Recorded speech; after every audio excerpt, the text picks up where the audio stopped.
মনোবীক্ষণ polyclinic, চিকিৎসার জগতে এক দশক। এখন এখানে সব বিষয়ে ডাক্তারবাবু এক ছাদের তলায়। ফোন করুন 7477799515 এই নম্বরে। আরজিকর কাণ্ড নিয়ে ফের মুখ্যমন্ত্রীকে তোপ অধীর চৌধুরীর। আরজিকরে দুষ্কৃতী তাণ্ডব এবং ভাঙচুরের ঘটনায় মুখ্যমন্ত্রীর সমর্থন আছে, প্রশ্রয় আছে বলে দাবি বহরমপুরের প্রাক্তন সাংসদের। আপনার আনন্দে আমাদের উদযাপন, বিয়ে হোক বা পার্টি, বহরমপুরে এবার luxury banquet hall at golden retreat. জেলায় একমাত্র পিলারলেস ব্যাঙ্কোয়েট, আছে স্পা, সালন, ক্লাব মেম্বারশিপের সুযোগও।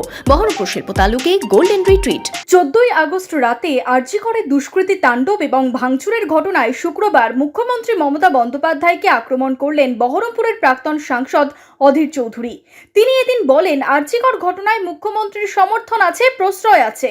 দুষ্কৃতীরা ইট পাটকেল ছুটছে, তার প্রতিবাদে নীরব ছিল পুলিশ। পশ্চিমবঙ্গে যা কিছু ঘটছে, আরজিকর মেডিকেল কলেজের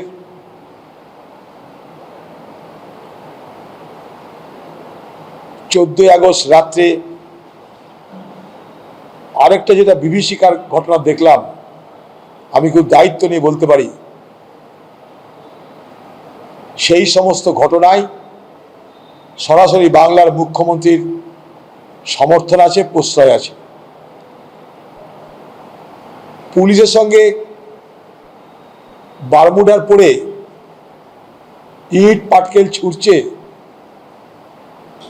পুলিশ পাল্টা একটা ইট ছুঁড়ে দেখাতে চেষ্টা করছে যে আমরা ক্রিমিনালদের রোখার চেষ্টা করছি।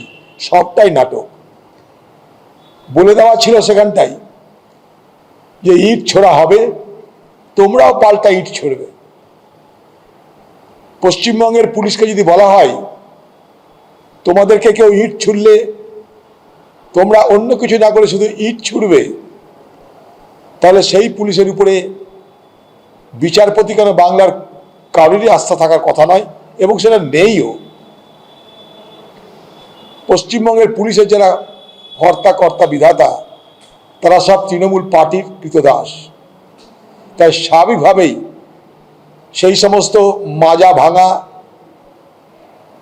পুলিশের যারা কলকাতার আধিকারিক, আমার মনে হয় তাদেরকেও ডেকে সিবিআই জিজ্ঞাসাবাদ করা উচিত।